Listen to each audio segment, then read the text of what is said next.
ফুল, তুমি এত সুন্দর কেন? তুমি নিজেও জানো তোমার সৌন্দর্য ক্ষণিকের, ঝরে পড়ে যাবে। তারপরও তোমার সৌন্দর্য দিয়ে চারপাশ আলোকিত করে রাখো। শিশিরের উষ্ণতায় তোমার সৌন্দর্য প্রকৃতি হার মেনে যায়। সুপ্রভাত, হরে কৃষ্ণ, রাধে রাধে। সবার প্রতি রইল শুভেচ্ছা ও শুভকামনা। শুভ হোক প্রতিটি দিন। শীতের সকাল মানেই কুয়াশার চাদরে মোড়া এক মায়াবী দৃশ্য, যেখানে ঘন কুয়াশা, কনকনে ঠান্ডা হাওয়া আর শিশির ভেজা ঘাস এক শান্ত স্নিগ্ধ পরিবেশ তৈরি করে। এই সময়ে ভোরের আলো ফোটে ধীরে ধীরে, পাখিদের কলরব শোনা যায়, আর মানুষজন আগুন পোহানো বা গরম খাবার খাওয়ার আয়োজন করে, যা গ্রাম বাংলার জীবনে এক অন্যরকম সৌন্দর্য ও ব্যস্ততা নিয়ে আসে। গত কয়েকদিন ধরে তীব্র শীত আর কুয়াশায় সূর্যের দেখা নেই বললেই চলে। সকাল থেকে দুপুর আকাশে শুধু ধূসর ভাব, রোদ্দুর উধাও। আমার দিন শুরু হয়েছে সকাল 6টায়। সংসারের বাসি কাজ সেরে এসেছি এখন সকালের জলখাবার বানাতে। প্রতিদিন আর মুড়ি খেতে ভালো লাগে না, তাই ভাবলাম চাল ডাল আর বাড়িতে বেশ কয়েক রকম সবজি ছিল, সেই দিয়ে কিছু একটা করি। যেমন ভাবা তেমন কাজ। প্রেসার কুকারের মধ্যে চাল ডাল ধুয়ে দিয়েছি। সবজিগুলোও কেটে কুকারের মধ্যে দিলাম। 2টো কাঁচা লঙ্কা, পরিমাণ মতো নুন, হলুদ, চিনি, জল, একটু সর্ষের তেল দিয়ে গ্যাসে বসিয়ে দিলাম।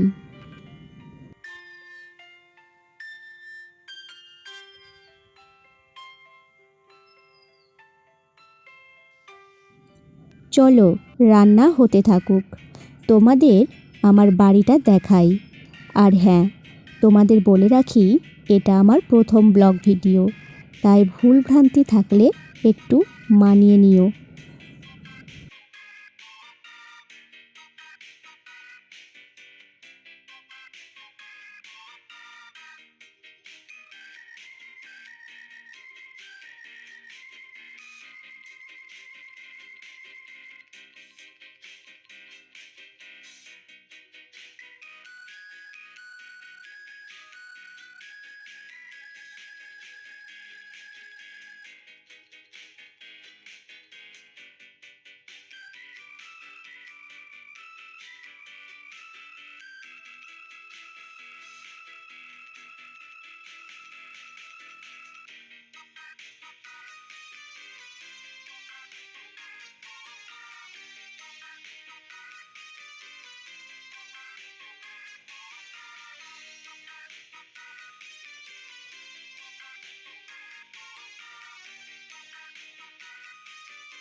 আমার ভাঙা বাড়িটা দেখিয়ে দিলাম।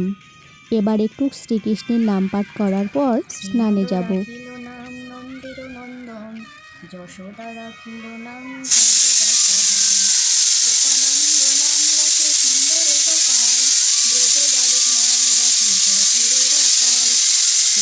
রাখিল নাম ঠাকুর কানাই, শ্রীরাম রাখিল নাম রাখাল রাজা ভাই। ননিচোরা নাম রাখে যতে গোপিনী, কালী সোনা নাম রাখে রাধা বিনোদিনী। কুবজা রাখিল নাম পতিত পাবন হরি, চন্দ্রাবলী নাম রাখে মোহন বংশীধারী। অনন্ত রাখিল নাম অন্ত না পাইয়া, বনমালী নাম রাখে বনের হরিণী। গজহস্তি নাম রাখে শ্রীমধুসূদন, অজামিল নাম রাখে দেবনারায়ণ। পুরন্দর নাম রাখে দেব। আমি কিন্তু এখানে শ্রীকৃষ্ণের 108টা নাম পাঠ করেছি, তবে ভিডিওর মধ্যে সবটা দিইনি। ভিডিওটা অনেক বড় হয়ে যাবে তো তাই। চান করে চলে এসেছি। শীতের সময় চান করার কি যে কষ্ট।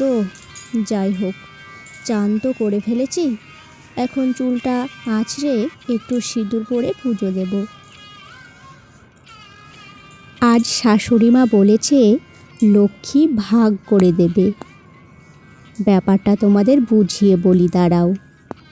2 বছর আগে আমরা কিন্তু জয়েন্ট ফ্যামিলিতে থাকতাম।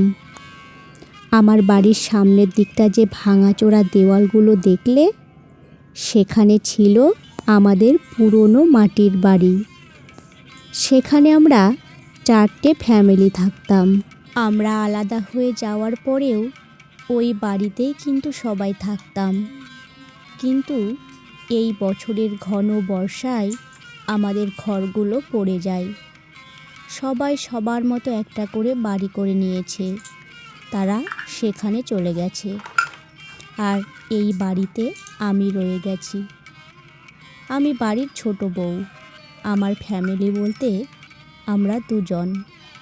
শাশুড়ি মাও পড়ে গেছে ভাগে, তবে এই বাড়িতে থাকে না। আমার তো একটাই ঘর, তাই রাখতেও পারি না। শাশুড়ি মাকে সবাই মিলেই দেখাশোনা করি, কিন্তু আমাকে ওই বাড়ি গিয়ে শাশুড়ির সব কাজ ও খাবার করে দিয়ে আসতে হয়। এবার আসি আসল কথায়। লক্ষ্মী ভাগ। আমাদের বংশ পরম্পরায় 3 খণ্ড লক্ষ্মী পুজো করা আছে। আলাদা 2 বছর হয়ে যাওয়া হলেও লক্ষ্মী ভাগ করা হয়নি। সবাই মিলে একসঙ্গে থাকতাম যখন, তখন তো একসঙ্গেই পুজো হতো। কিন্তু এখন সংসার আলাদা হয়েছে, বাড়িঘর দোর আলাদা হয়েছে, তাই পুজোও আলাদাই করতে হবে। তাই সেই লক্ষ্মীকে 4 ভাগে ভাগ করা হবে, আর নিজের বাড়িতেই পৌষ সংক্রান্তির দিন পুজো দিতে হবে। সবটাই আমাকে একে একে শিখে নিতে হচ্ছে। এই বয়সেই সংসারের অনেক দায়িত্বই কাঁধে পড়েছে। আমার বিয়ে কিন্তু হয়েছে 6.5 বছর প্রায়, এখনও মা হতে পারিনি। সে অনেক কথা, পরে আর একদিন বলবো। আমার এই ছোট্ট সংসারে যতটুকু দেখালাম আপনাদের, সবটুকু কিন্তু আমরা 2 জন মিলে করেছি, আমার স্বামী আর আমি। সংসারের দায়িত্ব, কর্তব্য আর অভাব, এই জিনিসগুলোকে জয় করা খুব কঠিন। তবে লড়াই করে যাচ্ছি, জয়ী আমি হবই। ভগবান, এতই যখন কষ্ট দিয়েছ, তখন সহ্য করার ক্ষমতা দিও, লড়াই করার শক্তি দিও, হারতে দিও না আমাকে। তোমার কাছে অনেক অভিযোগ ভগবান, তবু আমি তোমাকেই ভালোবাসি। তুমি আমায় কবে কৃপা করবে, সেই আশায় দিন গুনছি। আমাকে আমার মতো করে কেউ বুঝবে এমন কেউ নেই, তাই সব কথা আমি তোমাকেই বলবো। ভুল করলে শুধরে দিও, ভুল পথে গেলে সঠিক পথ দেখিয়ে দিও ভগবান। শ্রীকৃষ্ণ কি বলেছেন জানেন? এই জাগতিক সংসার দুঃখময়, কারণ এটি পরিবর্তনশীল এবং এখানে জন্ম মৃত্যুর চক্র চলে। তিনি ব্যাখ্যা করেছেন যে আমাদের দুঃখের মূল কারণ হল কামনা, বাসনা ও আসক্তি, যা আমাদের মনকে চঞ্চল করে তোলে এবং কর্মফল তৈরি করে। তবে তিনি এও শিখিয়েছেন যে ঈশ্বরের প্রতি আত্মসমর্পণ, নিষ্কাম কর্ম, মানে ফলের আশা না করে কর্তব্য করা এবং আত্মজ্ঞান লাভের মাধ্যমে এই দুঃখ থেকে মুক্ত পাওয়া সম্ভব।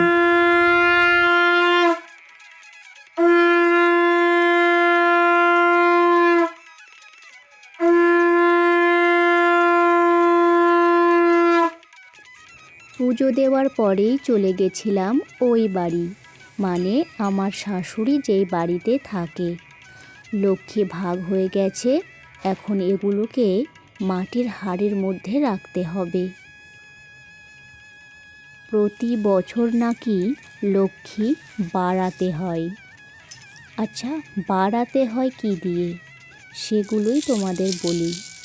যেমন প্রত্যেক বছর শাখা, লোহা, কড়ি, সুপারি, হরিতকি, কিছু তামার টাকা বা এমনি পয়সা হলেও চলবে, তার সাথে একটা নতুন বস্ত্র। প্রতি বছর এই লক্ষ্মীর মধ্যেই কিন্তু যে নতুন জিনিসগুলোর কথা বললাম ওইগুলো মেশাতে হবে, তবেই নাকি লক্ষ্মী বাড়ে। তো যাই হোক, আমি তো এবছর প্রথম পুজো করব, তাই আমার একটু বুঝতেও অসুবিধা হচ্ছে, তো ঠিক আমি ম্যানেজ করে নিতে পারবো। এই দেখো, এই মাটির হাঁড়িটা আর সরাটা আমার বাবা কিনে এনে দিয়েছে লক্ষ্মী ভরার জন্য। তো ভেতরে দেখি একদম ছাই লেগে আছে, মানে যেখানে তৈরি করে সেখান থেকেই ডাইরেক্ট আনা, তো সেজন্য একটু ময়লা ধরে আছে। ওটাকে আমি ভালো করে জলে ধুয়ে পরিষ্কার করে রোদ্রে শুকাতে দেব, তারপর শুকিয়ে গেলে এগুলো আমি ভরে রাখবো। চলো, আরও কিছু কাজ করতে করতে 3 খণ্ড লক্ষ্মী কী সেটা তোমাদের বুঝিয়ে বলি। 3 খণ্ড লক্ষ্মী বলতে মূলত পৌষ, চৈত্র ও ভাদ্র মাসের শুক্লপক্ষের বৃহস্পতিবার পালিত হওয়া বিশেষ লক্ষ্মী পুজোকে বোঝানো হয়, যা অঞ্চলভেদে খণ্ডলক্ষ্মী বা ত্রিলক্ষ্মী নামে পরিচিত এবং এটি কৃষি সম্পদ ও প্রাচুর্যের দেবী লক্ষ্মীর 3টি ভিন্ন রূপের আরাধনা। এই 3টি রূপ হল ধান্যলক্ষ্মী, গজলক্ষ্মী এবং শ্রীলক্ষ্মী। প্রসাদের থালাটা তুলে জায়গাটা পরিষ্কার করার পর আমি খেয়ে নিয়েছি, আর খাওয়া শেষে লেপের মধ্যে ঢুকেও পড়লাম। আজকে এই পর্যন্তই থাক, ভালো লাগলে কমেন্ট করে বলো। পরের ভিডিওতে আবার আসবো। সকলের সুস্থতা কামনা করে আজকের মতো বিদায় নিলাম। হরে কৃষ্ণ, রাধে রাধে। ধন্যবাদ সবাইকে।